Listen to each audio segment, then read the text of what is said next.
In a land of dreams, the alchemist, Sophie, must fulfill the ambitions of gods and mortals in order to save her friend from an eternal slumber.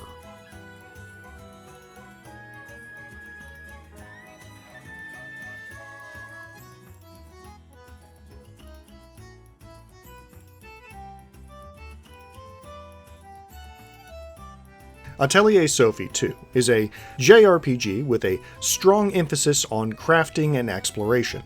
In a strange circumstance, it is the sequel to the first game of a trilogy that takes place canonically before the second game of that trilogy, which is just as unorthodox as it sounds. As the game opens, our main character, the alchemist Sophie, and her mentor, Plakta, are traveling the land, before being suddenly and serendipitously absorbed into a magical tree. Sophie then finds herself in an alternate dimension filled with astral travelers from around the world who have banded together to found their own town and community. Her friend Plakta, however, has disappeared, and her goal becomes trying to find her and discover a way for the two of them to return home. Like most games in the Atelier series, your time will be divided between RPG-styled adventure and crafting.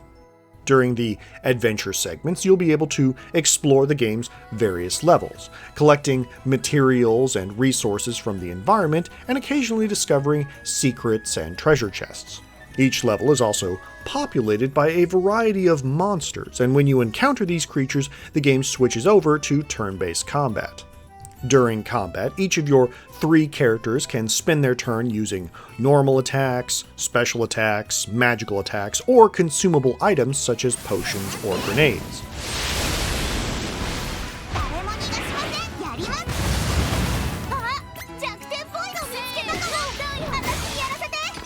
Defeating enemies rewards you with money, experience, and raw materials and resources. Once you're finished exploring, you can return to town, where you can buy and sell items from the various merchants there.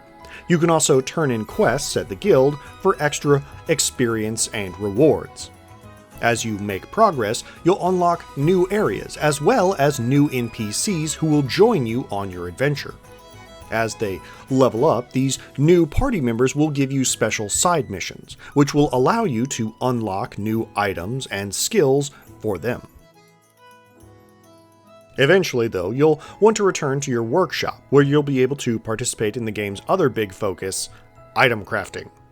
Like other games in the series, Sophie 2 features an extensive crafting system. Materials that you collect during your adventure can be brought back to your atelier, where they can be synthesized into useful items, such as medicines, explosives, or antidotes. You'll also be able to manufacture helpful accessories, such as weapons and armor, which your characters can equip during combat.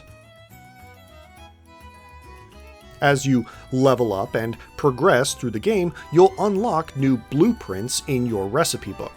More advanced items require more advanced ingredients, which are often crafted from base materials. In order to craft the best gear in the game, you'll often have to go through several steps of alchemization in order to get the high-grade materials that you need. Now, Sophie 2 is a bit unusual in that it is essentially the second game in a trilogy that already concluded. What this means is that it has more in common with older games in the series than it does with newer entries. Combat, for instance, is turn-based again, unlike the contemporary games which switch to real-time. Crafting is also much more like a minigame now, using a Tetris-like system where you place blocks representing various ingredients onto a grid in order to add them to your recipe.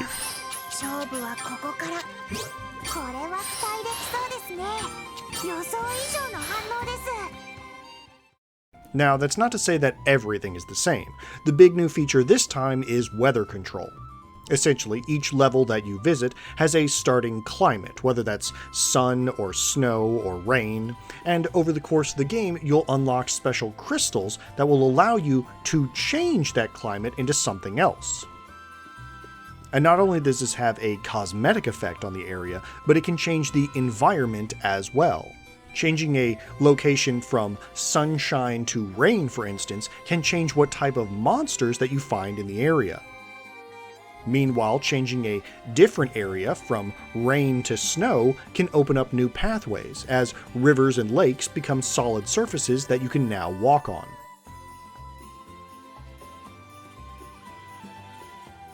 Now, the good and bad of Sophie 2 mostly has to do with its familiarity with previous games in the series.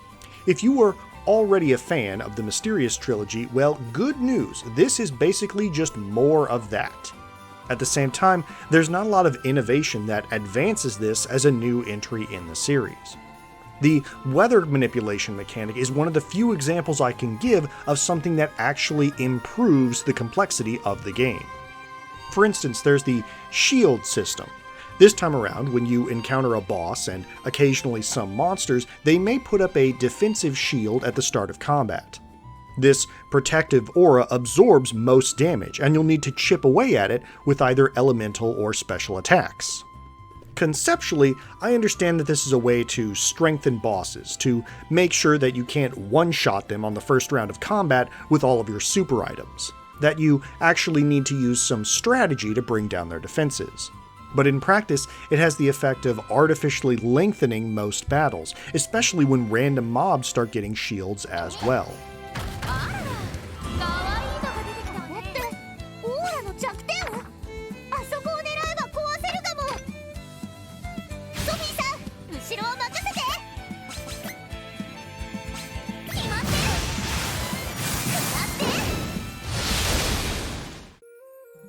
Then there's the crafting system, which, as I said before, if you like the minigame style system from previous games, yeah, this is more of that.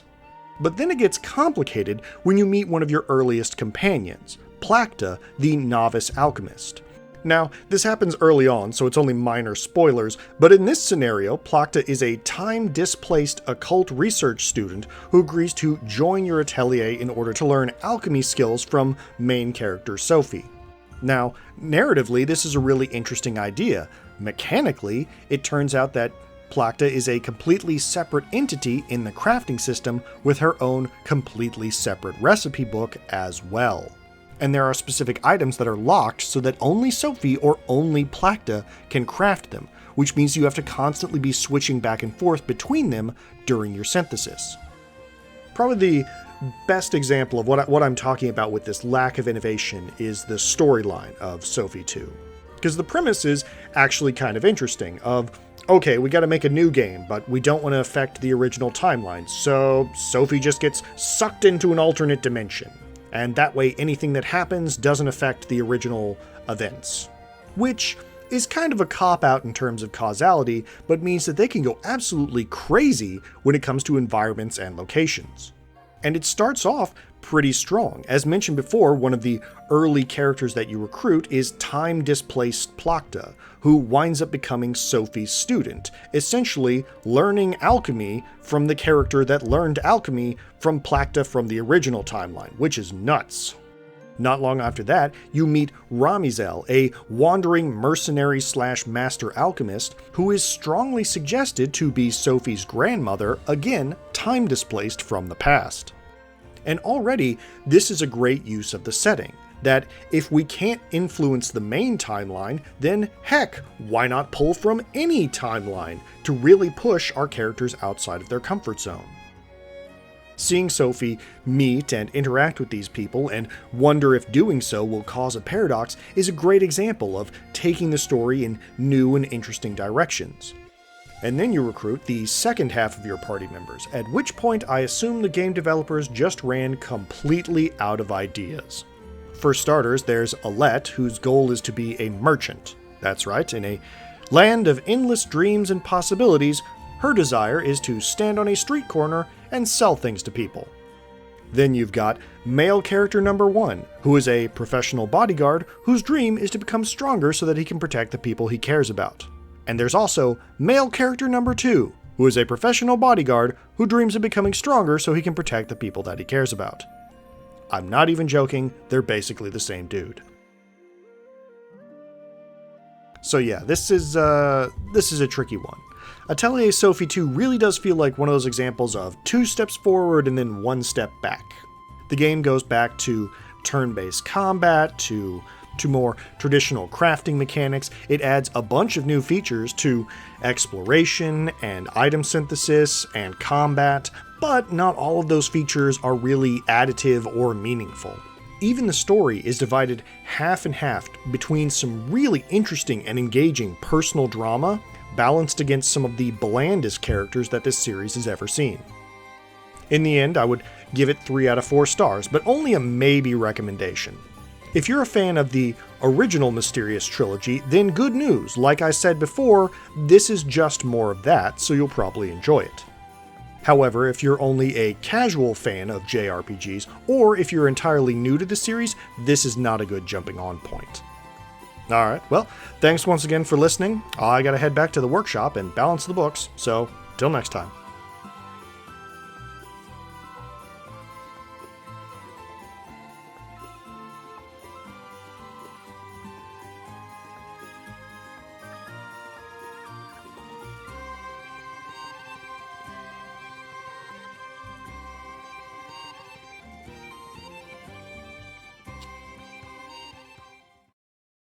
Placta. Placta, darling, what's wrong? You're not speaking to me. Are you angry with me for some reason? Is this because I used to use your book body to prop up my coffee table? Or are you perhaps upset that when we gave you that doll body, we didn't mention there's an extension cord coming right out of your butt? Perhaps you're remembering that time that I turned you into an ice cream golem. Or maybe you're mad that after we got sucked into an alternate dimension, I immediately replaced you with a younger version of yourself. Oh, nope, I got it. You're angry that I put your soul inside of a birdcage that one time. In my defense, the birds hardly used it.